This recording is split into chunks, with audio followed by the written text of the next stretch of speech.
Hello, I'm Steve Ryder and welcome back to Racing Weekly, a podcast and YouTube show brought to you by oddschecker in association with Bet365. We have a fantastic show ahead of us, looking forward to the York's Ebor Festival in the company of Gary O'Brien and Ken Pitterson. Gary, first of all, we're deep into the flat season, but the talking topic over in Ireland currently is obviously the change in the schedule from HRI proposing 60 races without the likes of Willie Mullins and Gordon Elliott. What are your thoughts on it? Nice, easy one for opening, Steve. Look, to be perfectly honest, I don't have a major issue with this. It's 60 races out of, 1,500 in the National Hunt calendar per season. And I know a lot of people have already commented that there shouldn't be restrictions. Well, there have been restrictions for years. There's all sorts of restricted races. There's restricted races for apprentice jockeys. There's restricted races for female jockeys, horses of a particular type. And there has been already for the past couple of years kind of a series of races for trainers who I think have had less than 20 winners in the previous season as well. So I think it's probably the number that has irked the big four maybe, and while it hasn't been confirmed, it seems as though it has persuaded them to maybe join forces and act and take legal advice at the very least on this matter. I can understand where they're coming from if they fear that there's going to be more than 60 further down the line. But my understanding is that 60 is where it's going to stay and nothing will happen more than that unless without consultation with all parties. You would have ideally liked maybe HRI to be on the front foot about this. I think it's come about more so because political pressure. HRI receives government funding and obviously politicians are seeing a lot of the same faces winning the bulk of the prize money a lot of the time. So, as I say, look, I don't have a serious issue with it. Maybe there is a better way of going about it, but at least they're trying to do something. And I think public opinion probably would back that up as well. It's nothing against the big four trainers. They're very, very good at what they do, but it just does get a bit repetitive, doesn't it? It's they've got a stranglehold on those top races now, and I can understand why it's come in.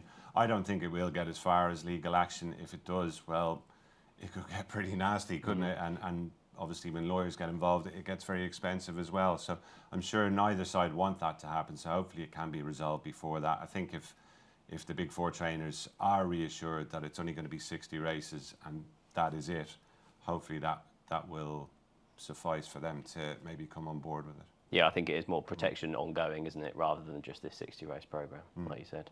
Just one thing, Gary, does that open up for English trainers to run in those races? As things stand, the conditions haven't been published yet, Ken, so in theory it would do. Whether any would take it up, I mean, I've heard talk of Paul Nicholls coming over. Like, Paul Nicholls is not going to come over, and he hardly has any runners in Ireland at all these days. He's more worried about championships over here, isn't he? I think it would have to be carefully worded. We obviously saw something a little bit similar with the jockeys over here, didn't we, where Ben Cohen was able to ride in a race, or a few races actually, I think were meant to be restricted to lads who'd ridden less than 30 winners the season before. So, yeah, they're going to have to be carefully worded if they do go ahead with this, the race conditions. But obviously that's something that you would imagine the powers that be will be on top of. Because as you saw, like the summer, there was going to be a ban on the Irish horses coming over here in the summer, wasn't there? Well, I heard talk about it. Yeah, it didn't happen, but there was talk about that. So I thought, would the English trainers look at opportunities to go and win races in Ireland? Maybe they will. Maybe lower down the scale with the English trainers. Maybe they will have a look at it. I'd be surprised. All the expense involved, Ken, and these wouldn't be, in the main, they would not be valuable races. Right. So whether the reward would outweigh the risks and the expense involved, I'd have my doubts. Yeah. Interesting, and a story that will definitely continue as we go through and before the jump season. Ken, from you, I just want to kind of get a horse from you that maybe has progressed from when you've seen them at the start of the season through to now. Well, the most impressive horse I've seen from 2 to 3 to now has been Resilient. Every time I've seen that horse, he has knocked my eyes out. And I was waiting to see him at Goodwood, and he's been injured, and now he's out for the season. So I've had to bin that one from you. But I can't be 2 2-year-olds that I've seen, which has impressed me recently. One a couple of weeks called Tibetan, was trained by Rafe Beckett. Lovely, gorgeous filly, but I didn't think she was nowhere near fit for her debut at Newmarket. I think it was 2 weeks ago. And she won in really good style. Looked a bit green, but I loved the way she hit the hill and quick and nicely and Ross Orion spoke with glowing terms about her when she won that she's definitely a filly of some potential, and I liked her. And Aidan O'Brien introduced a lovely horse at Newby on Saturday called Aftermath, who finished second. Just a lovely son of Justify. Size, scope, quality, lovely long striding horse. I must admit, the ride kind of bothered me because he just sat in the middle of the track. He didn't go either side winning Buick. He didn't get any cover, but just loved the way he looked like he was just going to get a bit tired, took a breath, and then finished off nicely. I think he'll definitely be a nice horse going forward. Those two are really nice horses, and I think Tibetan's entered in the Prestige this Saturday. Yeah, Rafe Beckett has a few sort of 2-year-olds that have really that are stable in form. I think we're operating about 30% strike rate currently. And Aidan O'Brien, I don't know if it's a change in strategy, but he seems to be having more maiden and novice runners over in the UK rather than Ireland. Maybe it's just got that many 2-year-olds in his stable. Maybe that's it, Steve. But yeah, I've noticed that as well. The colts look a little bit behind the fillies what we've seen so far. The fillies just seem as though they're almost universally talented. There's so many good ones, and we might maybe see a few of them this weekend at the Curragh as well. But there are a few more colts starting to emerge now, and Ken's obviously highlighted one there, and we may well maybe see another of the Lion and Winter. We are going to see him at York, and maybe one or two more at the weekend too. Yeah, so far it's probably Whistle Jacket is heading that, and we'll touch on him in our first section, which is Racing Recap. So the first race that we'll look at in this section will be the Geoffrey Freer Stakes. Al Azi was given a confident ride by Jim Crowley, Ken. Temperament has been questioned in the past, but has he really changed, or is it just a weak contest that he's won? He loves Newbury. I mean, his record at Newbury, I think he's won this race before. I think he's won there 3 times. So he loves the track. It wasn't a strong heat by any means, and Jim was allowed him to find his stride. He got the best out of the horse, travelled up nicely, and he was just a couple of strides and he had the race all sewn up. So I won't say he's a reformed character, but when he's on his going day, he looks very good, and Saturday was a prime example of that. Where do we go next? I presume it's got to be the Cumberland Lodge. I think that's the most logical target for him. He did the same thing last year. I can't see him going stepping up in grade or going into Group 1. So, yeah, I think the Cumberland Lodge looks an obvious target for him. But he has his quirks, but he's very talented. Yeah, I did just check on the BHA site. He's up £1 to 113, which is still £7 below his peak. So it's probably not reached those heights of when he was kind of contesting those Group 1s like the Coronation Cup. No, and I think Ken's hit the nail on the head there. It's probably going to be more of the same for him, isn't it? He's just such an effective horse in and around that Group 3 level, and he just seems to mop up those races. He's clearly in great form at the moment. Jim Crowley's riding with a lot of confidence, so you'd probably back him to win at least another one before the year's out. Yeah, definitely. A race that had a really, really good finish was the Hungerford Stakes. Tiber Flow winning and beating last year's winner, Witch Hunter, by a nose. I think there was less than a length covering the first 4, but if you run that race again, would it be the same result? It's open to debate. It was a great race to watch, wasn't it? I did think Witch Hunter maybe was a little bit unlucky, didn't come away all that well. I thought did really well to get into contention, and bob at the heads, it could have gone another way. Kikuli seemed to have every chance. Going into the race, I thought he might maybe leave the run in France behind and go and put on a performance, but hats off to the winner. I mean, he had a horrible experience, didn't he, earlier on in the year at York, and to bounce back the way he has, I mean, it's a credit to the horse as much as anything, and everybody connected with him. Yeah. Ken, is he Tiber Flow a proper 7-furlong horse now? Obviously he was campaigns as a sprinter earlier on in his career. I think so. I mean, he's got a build as a 7-furlong miler type. I mean, I thought it was a really, race-wise, it was a really exciting race to be there, and everyone had a chance of going into the final furlong. And fair play. I mean, I think Tom Marquand's strength told in the last couple of the last 2 strides really, really did push his head down to get in front. Kikuli, you look at him and he's going to be a better 4-year-old. I mean, he's just got a lovely build. He's still relatively inexperienced and not a battle-hardened horse yet. So I think he will improve as going on to next year. I was disappointed with English Oak. I mean, he looked great. I just didn't understand the riding tactics. As a horse that always been held up and made the running with him, which I thought was odd, and hindsight's a great thing. Maybe he might have changed it if he had a chance of doing it again. But yeah, I was just disappointed by him making the running, where he's a horse that I saw at Royal Ascot.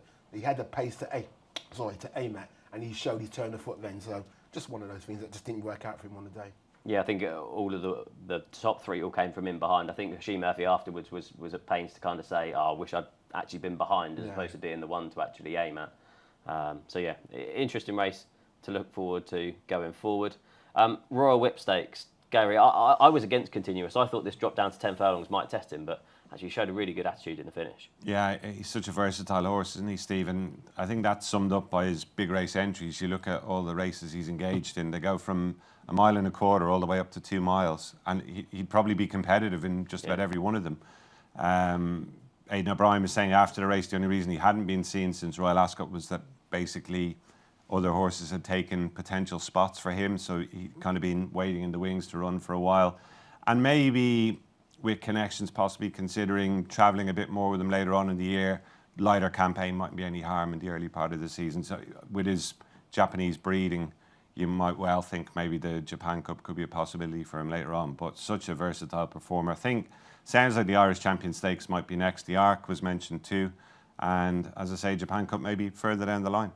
Yeah, just a few odds with Bet365 going forward. Irish Champion Stakes 14-1 with Bet365. The Arc 25-1, obviously a race that he ran in so well last year, finished a close 5th.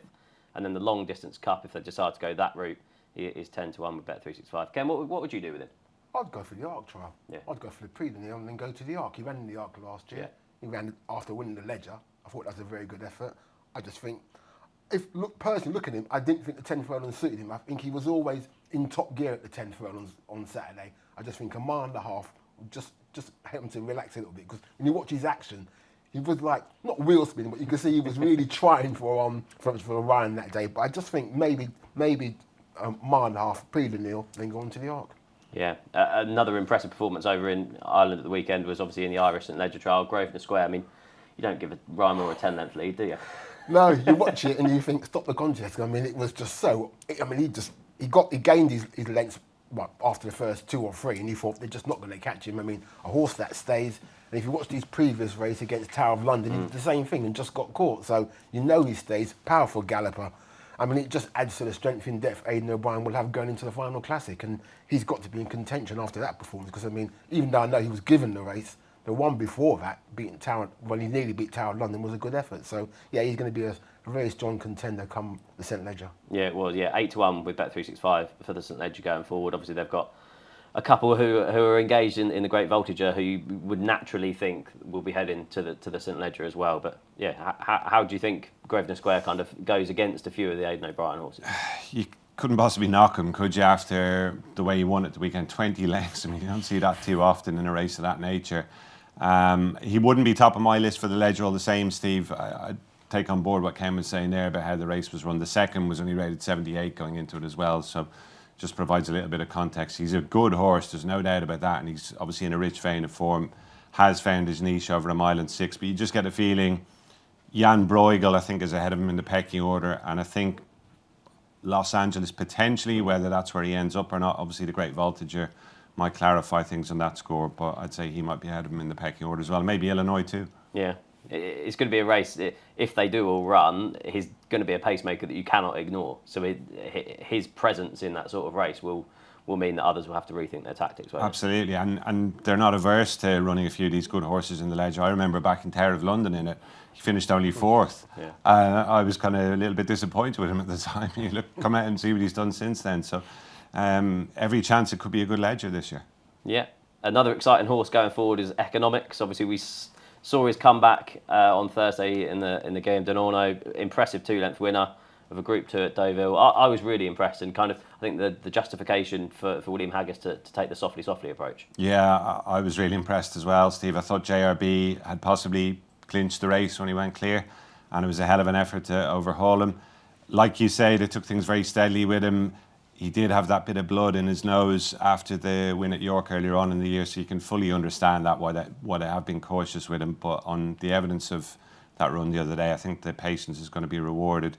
Just the one worry I'd have, it sounds like the Irish Champion Stakes might be next. Just the short straight at Leopardstown, if they were to ride him similarly to how they rode him at Deauville, that would maybe be a little bit of a question mark. But I'd say every chance they might have him a little bit closer to the pace. You just think back to what happened in the race last year.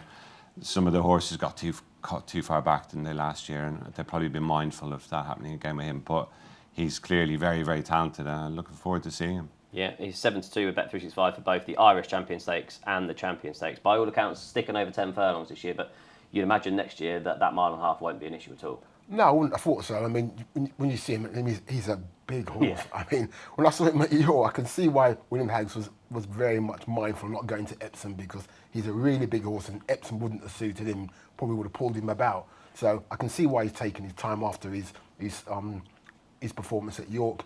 He's only going to mature and get better and stronger as he gets older, given the size and scope of the horse. And yeah, I thought it was a really good effort. And I think Leopardstown, I think the owner sponsors the race, so it's the ideal fit for him. But I agree with Gary, you don't want to be riding like that because he just won't get into the race. He'll be finishing when the race will be over. So yeah, he's a horse of immense potential and it's glad to have him back. Yeah, especially in a race where the Ballydoyle contingent normally have 3 or 4 in there and will actually control the race. So yeah, I'm sure Tom Marquand will be wary of that. Pre-morning is the last race we'll review him for Whistle Jacket. I was really impressed. I was amazed that they ran him only a week after, but it looks as if his campaign isn't going to finish Middle Park, and then the Breeders' Cup could be on the agenda. Yeah, he can be a busy boy. I saw him at Royal Ascot for the first time, and he just dominated the paddock. Such a big, really big, quite forward horse. He's quite well matured for a 2-year-old. Looked the part.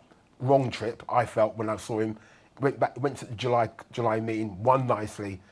When he got beaten by Babouche, I was interested when Aidan said, well, yeah, but we're going next week. And I thought, God, that's a brave call after just getting beaten. But again, Aidan does what Aidan does.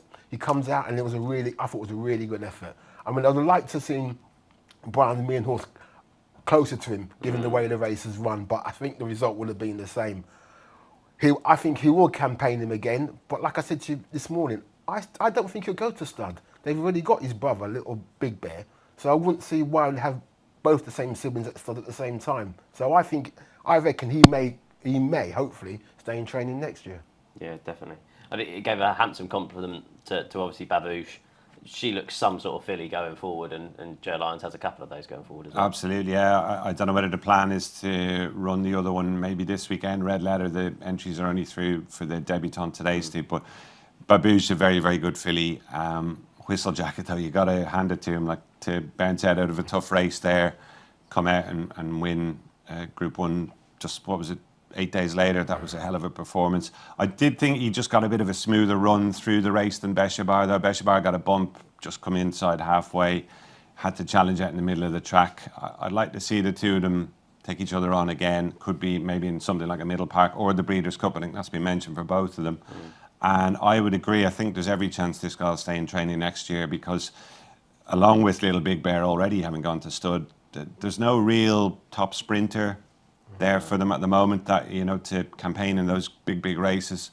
And I think he could be a perfect fit for those. That seems to be how they viewed him. I don't think he'll be stretching out much further than 6. No, definitely a sprinter. Yeah, I thought Rashabar, they might step up and trip 7 furlongs next time, possibly like the Dewhurst or something like that. Might be for him going forward.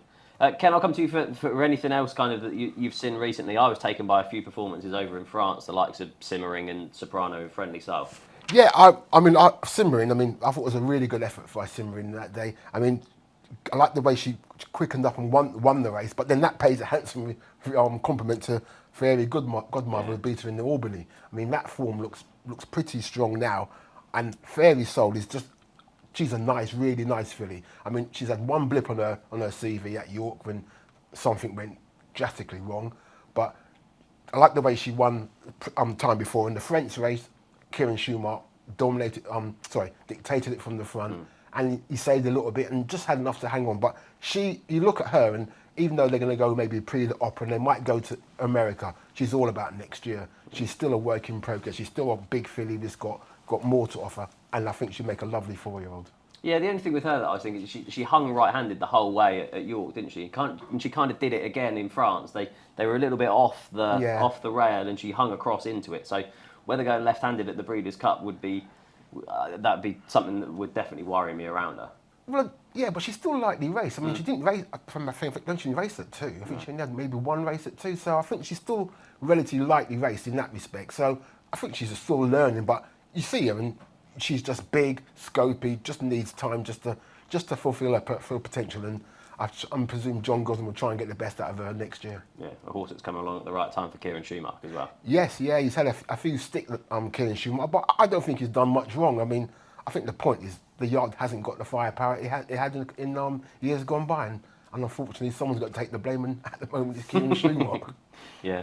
And Gary, one performance over in Ireland that I saw you interview Aidan after the race was Treasure Isle in the juvenile sprint stakes. I think Flying Childers might be where he Sounds like, yeah, he's a good, tough, hard-knocking horse. Looks out-and-out sprinter as well, Steve. I've got to be honest, I was really taken by the second in that Saratoga Special. Filly, trained by Jessica Harrington, actually ran against Treasure Isle. I think it was in a listed race, first time out earlier on in the season at Naas, kind of a Royal Ascot trial. Ran him close that day, and I thought we might see her at Ascot after that, but she had a bit of time off instead. I think she might have gone through a bit of a growing spurt, but that was a really encouraging return from her. Pushed them all the way. I don't know whether they'll persevere maybe with her at that level for now, or maybe come back to a maiden, but I think she's definitely one to keep on side. Yeah, and just a couple more that I'll mention. Marquis de 7A won another Group 1 over in France. One is likely to head to the Arc next, 25 to 1 unchanged with Bet365 for that.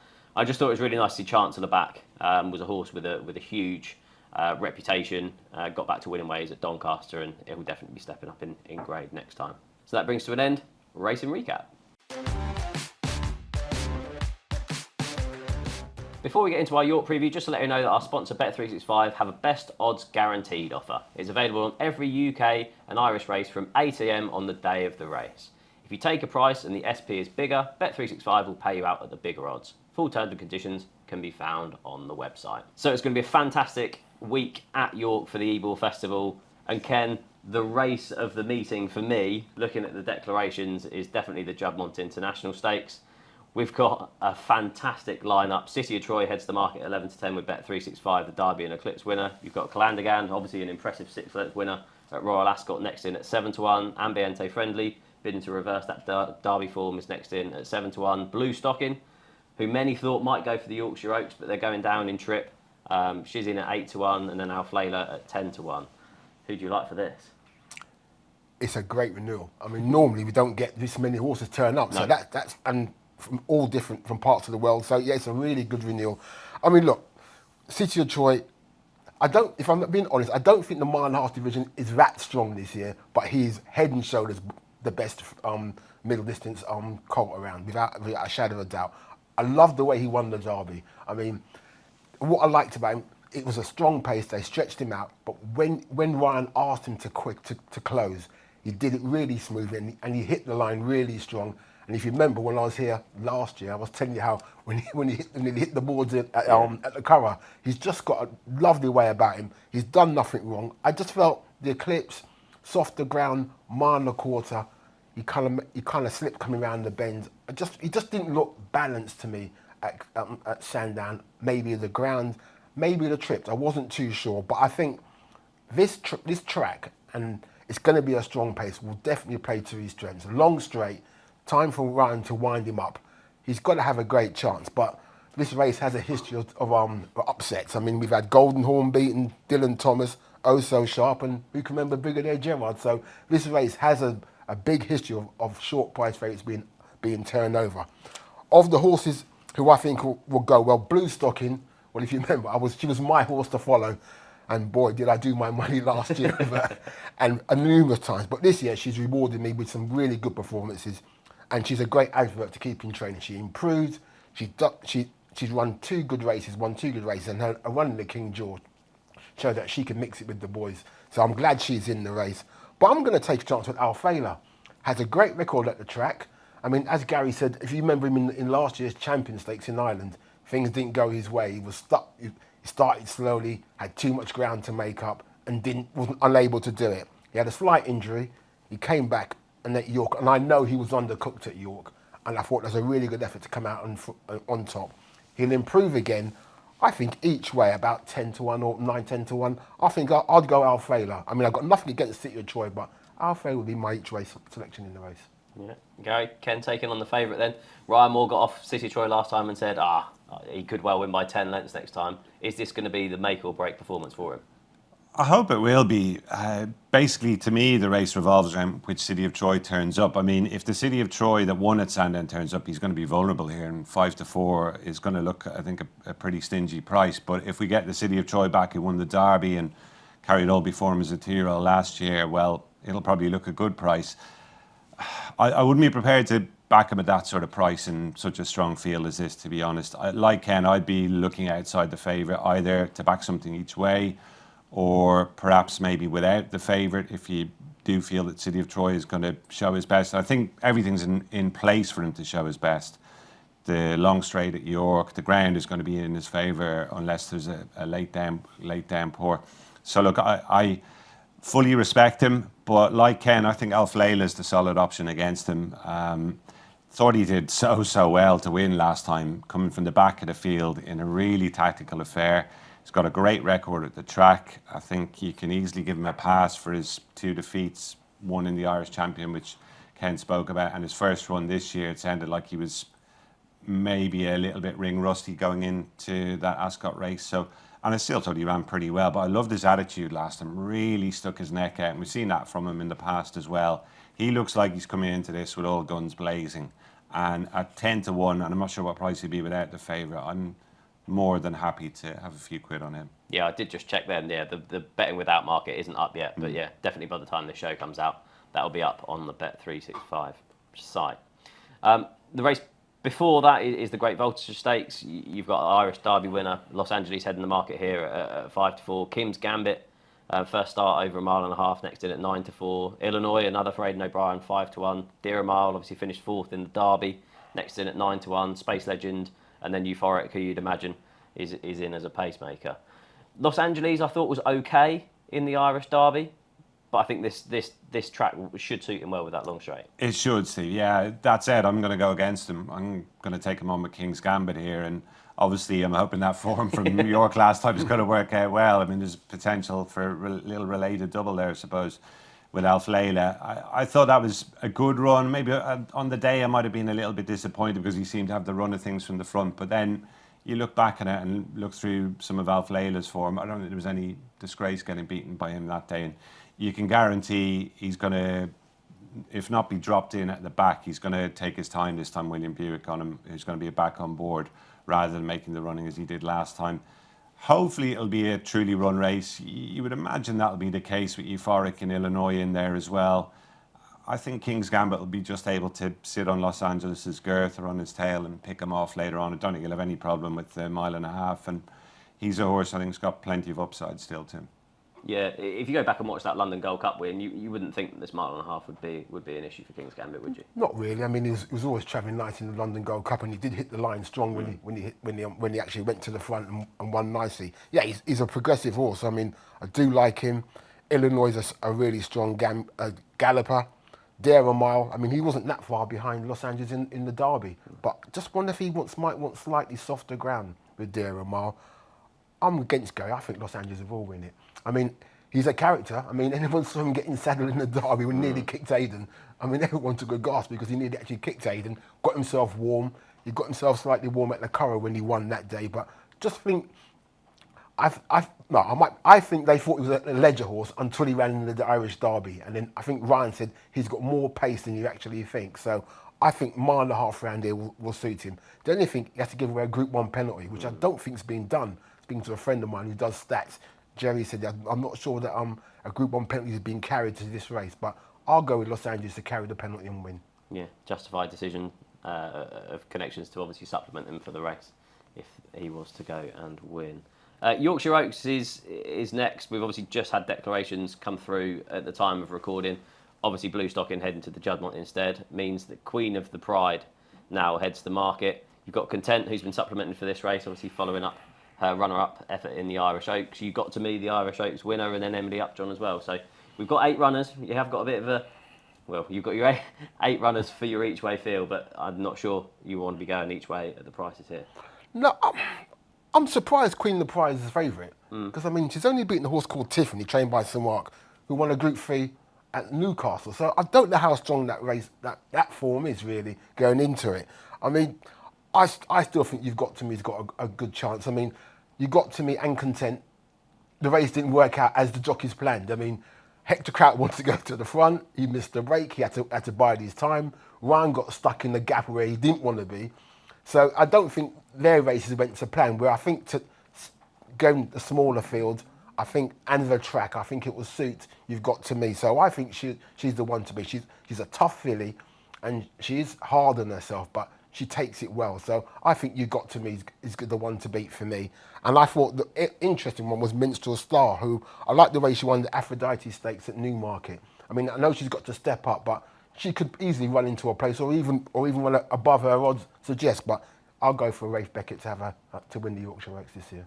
Yeah, You Got To Me available at 4-1, Minstrel Star 14-1. It'll be interesting to see what Hector Crouch does, because it was definitely not by design, the fact that You Got To Me was held up in the Irish Oaks. But this smaller field, I imagine she might well get an easy lead. Quite possibly, Steve, yeah. That said, I think Content might be able to turn it around with her this time. I thought just track position might have been the deciding factor in the Irish Oaks last time. Ryan Moore just briefly got stopped for a stride or two in Content, and she was really coming home very strongly. I thought she finished with running left. You'd hope there's not going to be any hard luck stories over 1.5 miles on the Naysmar with a big long home straight. So I think Content might be able to turn it around here. Agree with Ken, the favourite looks priced more so on style than substance in terms of her form. That's not to say she can't up her game now that she's obviously taking on a better calibre of opposition here. And Emily Upjohn, obviously, I don't know what Emily Upjohn we're going to get, but if she were to recapture something like her best, she'd be a huge player as well. But it's just kind of difficult to have a huge amount of faith in her at the moment. So it's going to be Content for me. I personally think Emily Upjohn in Spiral, I think they're not the fillies they were. No. I think we were there when Emily Upjohn ran in the Pretty Polly in Ireland. Really good effort, but she couldn't back it up. I didn't think she picked the bride up at Goodwood. I think she didn't want to know. So I just think she's like, she's getting old. So she's had enough. So I just thought her and Inspiral have passed their best for me. So I'll be surprised if she figures. Yeah, I think everyone's going to be looking at Content to see that second run over 1.5 miles. It's amazing to think, obviously, out of Mecca's Angel that they can stay that distance. And obviously with Bedtime Story, is it a full sister? Yeah, next season was going to be interesting to see, and that might well shape if she ends up being an Oaks filly next year. So yeah, you can watch Content with the view for next season. Gary, next race we'll look at is the Lonsdale Cup. The Irish head in the market at the minute. Point Lonsdale 2-1. Vauban 9-4. He's been beaten in his 3 starts, and I think probably Melbourne Cup has been the long-term target for him. And then you've got Gregory in behind, who ran a lot better at Goodwood than what he did in the Ascot Gold Cup, next in at 4-1. I mean, it's a great week overall at York. I thought this race maybe doesn't look as strong as it has done sometimes in the past. Vauban had a tough race last time. He obviously tried to chase Grosvenor Square and paid for it late on. The O'Brien horse is real solid, Point Lonsdale. He tends to turn up and run to what he's capable of most of the time. That said, would you be surprised if either of those two got beat? I wouldn't, personally. No. It's not a race that appeals to me for a bet, Steve, because I actually had a look through the rest of them and I couldn't find a solid alternative to the top 2. So, yeah, it's probably a pass. I wouldn't be at all surprised if the layers got a result, though. Yeah. Ken, your thoughts on this? I kind of agree with Gary. I mean, I think what this race highlights is the lack of stayers we actually have. And we just don't breed them. So, I mean, Port Lonsdale, I'm not sure he truly stays the trip myself, but I wouldn't surprise if he won or lost. Vauban, again, if ground's quick, I'm not sure that's going to be to his liking neither. So, no, a Lie in the Stars could be the interesting one, the 3-year-old improving. I think he did well to win at Goodwood last time. He could be interesting if they decide to go for this race, given how weak the race is, but it's not one I would want to get involved in. Yeah, I did have a look at the Line of Stars, and then I kept scrolling back to see the last 3-year-old winner of the Lonsdale Cup, and I had to keep going. Yes. So, yeah, but this isn't obviously as high-class renewal as what we've previously had, as the guys have said. A high-class renewal it is of the Nunthorpe Stakes. We get a rematch again between Asfura and Big Evs. Asfura ahead in the market at 2-1 to reverse form with Big Evs, who's next in at 7-2. Brad Sell, who I was really encouraged with his comeback in France last time, is next in at 7-1. Believing had a busy campaign, but she keeps trying. Next in at 8-1, and then last year's winner is Living the Dream at 10-1. Ken, this is arguably behind the Juddmonte International, the other race I'm really looking forward to. Oh yeah, this is a really good renewal. I mean, you looked at the two that met at Goodwood last time. You look at the Ascot race. I just thought, look at the Australian horse. She was definitely not coat-wise. You could see that it was winter. Winter definitely She had definitely had a winter coat there as forward. Then she went to Goodwood, improved. Coat-wise, looked brilliant. And was just unlucky. I just don't think the track played to the strength there. I just thought the downhill section just got a look. Just say Big Eggs got away from me a little bit at Goodwood, where I think the flat nays will suit him down to the ground. Believing's done as a horse that's consistent, runs well. I can see him going well. Bradsell, good comeback, but this is a better race. So I think he'll have to improve on that and living the dream. I mean, he hasn't shown his best form, but flat 5 at York, and now they've gone back to Sean Curran back in the saddle. I think he could run. He could definitely recapture and run well. But if I had to choose one, I couldn't. I think it's that hard to race him. I don't know. I think for me, I'll let the paddock decide. Whoever looks great on the day, I'll go with them. But I couldn't really give you one at this moment. Okay, Gary, you had taken a pass for a second race in a row. I'd probably side with As Forest, but it is a race where any one of 5 or 6, if all the stars align for them on a given day, I think they're good enough to win or go close in a race like this. As for it could have gone her way just as easily as getting beat by Big Ebbs at Goodwood. It was a great run. She's obviously got a nice pull at the weights here. Like you, I think Bradsell, off a lightish campaign, quietish campaign, is coming in there maybe slightly under the radar. He's got his chance as well. Wouldn't rule living the dream out of it by any stretch either. It's a cracking race. I think As For is the right favourite though. She'd be the one for me, but it's going to be a great spectacle, I think. Yeah, I'll throw in Starlust at a bigger price at 14-1. Just has a brilliant record at York. I thought a strongly run 5 furlongs at York is going to be perfect for him. And with both Big Evs and Living the Dream in that race, he's definitely going to get his conditions to suit. Now, there are some showers forecast sort of Thursday, Friday. Both of his wins over course and distance came on good to soft ground. So any rain that came at that stage wouldn't inconvenience him. Rafe Beckett, like I touched on, is a stable in fantastic form, currently operating at 30% strike rate. So I thought Starlust at around 14-1 with Bet365 was quite interesting in the Nunthorpe. We'll then move on to the City of York Stakes. Last year's 1-2. Both head the market in here. Audience, obviously Lockinge and Lennox winner.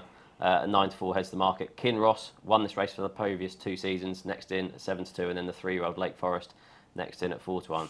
Gary, I'll come to you for this. Audience, he keeps on surprising people from the front. Do you think he can do it again? I don't know is the honest answer, Steve, but you certainly have to give him maximum respect, don't you? He's a very, very dangerous horse if he gets the right setup in a race. And that's exactly what happened at Goodwood last time. I think our power is in the field again, isn't he? So maybe the rest of the jockeys will be keeping a closer eye on those two from the word go this time. I was a little bit disappointed, I must admit, that Poet Master wasn't pitched into this. I don't know whether all is well with him or not. He missed the hunger for it. I just automatically assumed this might be the race for him. I was really impressed by him at the Curragh last time. So hopefully we'll see him back before too long. I'd probably just go with Kinross. I thought he did well in the circumstances last time. If it's a more conventional setup to the race this time, for all that maybe he might be better off with a little bit easier ground. I think he's just such a reliable, tough, consistent horse. I think he'll be thereabouts. Yeah, I think he's sure to be popular in the market anyway. Ken, for you? I'm going to go against the front 2 and I'm front 3. I'm going to take a chance with King's Gamble if he turns up. Gamble if he turns up. Yeah. It's a horse I liked as a 2-year-old, has developed, ran really well last time behind Lead Artist. I mean, at Goodwood, didn't get the best of runs, was trapped on the outside, came wide and late, and was finishing really well. Audience, I've been against him and got my bum smacked a couple of times. Kinross, no disrespect to Russell Ryan, but I just think Frankie gets the best out of him. Somehow he just loves Frankie gets the best out of him. So I just wonder if he's the same horse. Lake Forest, I'm not sure. So I'll take it. If Ray runs both, I'll take King's Gamble at 20-1 each way to at least run a decent race here. Yeah, a big price then. A nice, easy puzzle to solve is the Ebor. I'll just run through a few at the top of the market. We were 11-2 the field. Gary, Queenstown heads that market. Obviously, he's chased home Kyprios in a couple of starts so far this season. 11-2. Epic Poet 8-1. Magical Zoe, another Irish Raider, in at 8-1. It's 10-1 bar. Have you got an early fancy for the Ebor? I do. I fancy Magical Zoe, Steve. Yeah. I think she's fascinating. She's only had the 3 runs on the flat so far. She's only got a humble maiden win to her name at Down Royal, but she ran really well I thought, at Fairyhouse last time. Messy kind of listed race over 1.5 miles, didn't get the clearest of runs at a crucial time. But I think the test of an Ebor, 1.6 miles at a track like York, could really bring out the best. And her handicapper, fair enough, doesn't look as though he's taken any chances, giving her a 3-figure rating. But there is a lot of potential upside there. And funny enough, over jumps, which is where we know her best, most of her form is over in and around 2 miles, but she's got a really stout pedigree. She's by Shantu out of a mare by Annaba. And I know she disappointed the only time she tried 2.5 miles, but I actually think stamina might, as her stamina is drawn out, we might see an even better mare. So I think she's got a great chance. It's a very strong Irish challenge. You mentioned Queenstown there. You just wonder always, don't you, whether, given Kyprios's capacity just to often do the bare minimum, whether Queenstown is slightly flattered by some of the form with Kyprios. He's got to have his chance, obviously. Willie Mullins, it's a slimmed down team now. I thought he was going to be maybe a little bit stronger. He's only going to have the 2 runners now. His number 1, I can't remember the name of the horse now. He won a maiden hurdle in Galway last time, but he's a real dark horse. His form is all, a flat form is all from Germany, I think Poland earlier on in his career. I mean, he's so hard to get a handle on. He won well over hurdles last time. This was mentioned for him immediately after that, and it's Willie Mullins, so obviously you've got to give him maximum respect. I fancied Yashin in the race last year. He was a little bit unlucky, but he just doesn't seem to be in the same sort of form this time around.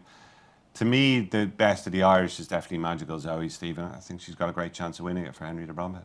Yeah, and Ken, who for you? It's going for export, because I think Queenstown's got a really interesting horse. I mean, Aidan O'Brien doesn't run many horses in handicaps outside of Royal Ascot, and he nominated this horse for this race. So I just think he's very much an interesting horse. I mean, I know he's been Kyprios' sparring partner, and he's got a few bloody noses taking him on in the gallops. But I think he's interesting that he's aiming for this race. So yeah, I've not really had a proper look at it, but I thought he was the interesting horse that caught my eye. So I'll go with Queenstown. Yeah, I've a rating of 107. Currently favourite with Bet365.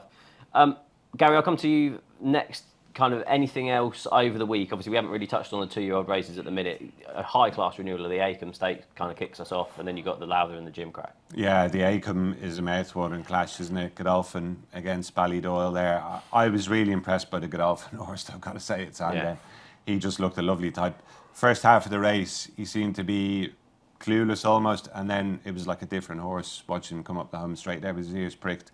Seemed like he had so much in hand. The Lion in Winter did make a really good impression as well when he won at the Curragh. So I would marginally prefer the Godolphin horse, but I'm looking forward to seeing how that one shakes down. Elsewhere at York, I think a filly to keep a close eye on in the Sir Henry Cecil Galtres Stakes is Satin, trained by Jessie Harrington. She had a belated start to the new campaign at Gowran Park just the other day. The usual cheek pieces were, well, I say the usual cheek pieces, she had them on for her last couple of runs last season, and they seemed to really improve her. They were left off for her return. She finished 4th of 4 in a handicap, but it was a tactical affair, and I think it was very much a means to an end in terms of bringing her forward for York. I see Ryan Moore's been booked for the ride. Cheek pieces back on at a double-figure price. I think she could be really interesting each way there. Another Irish horse I think to have on the radar, Extensio in the 2-mile handicap on Wednesday for Pat O'Donnell. Very small stable. Samui is a much shorter price, but I think he got a real doom by the handicapper for winning by a wide margin at Killarney last time. The race was kind of set up beautifully for him that day.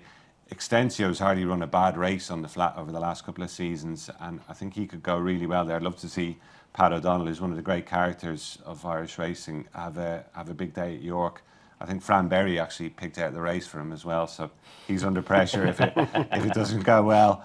But I think he will run a big race. And the other one I liked was Seed of Fire in the Strensel Stakes. Thought she ran a blind there, just obviously couldn't quite get to Opera Singer at Goodwood, but sights lowered for this, and she might get a well-deserved win there.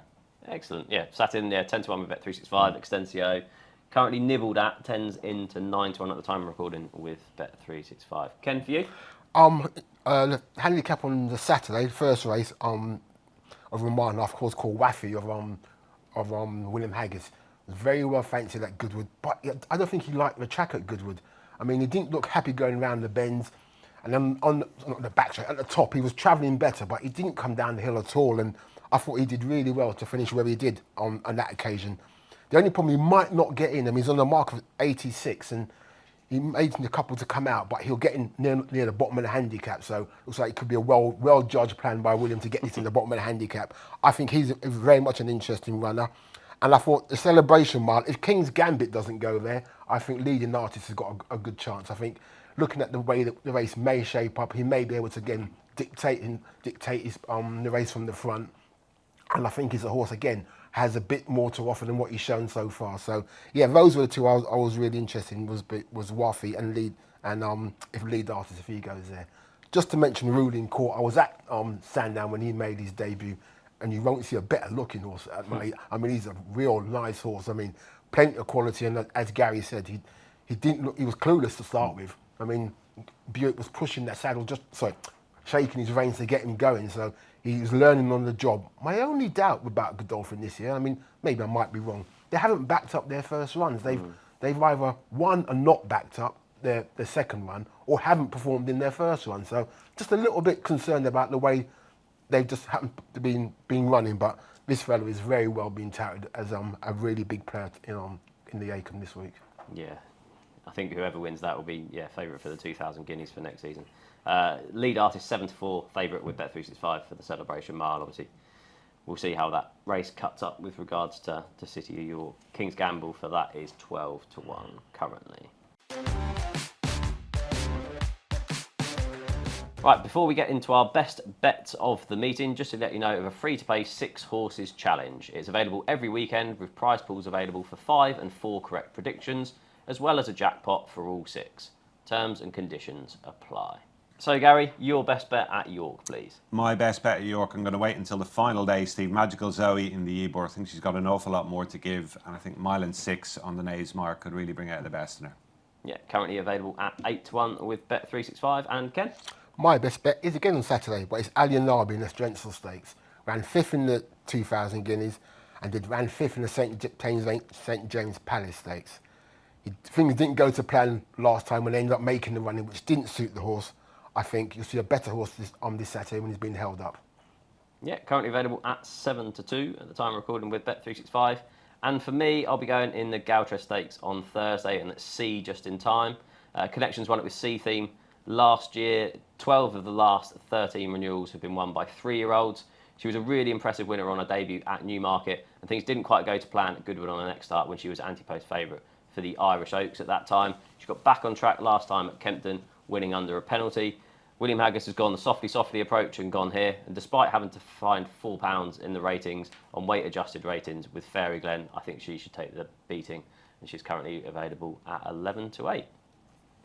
Thank you very much for joining us on this episode of Racing Weekly, brought to you by oddschecker in association with Bet365. Many thanks to both Gary and Ken for joining me on the show this week. As always, if you'd like what you heard or watched in this or any of our previous episodes, then please leave us a kind review on Apple Podcasts or in the comments section on YouTube. I'll be back next week in the company of Sam Turner and Hayley Moore, where we'll be looking back at the action from York. Thank you very much.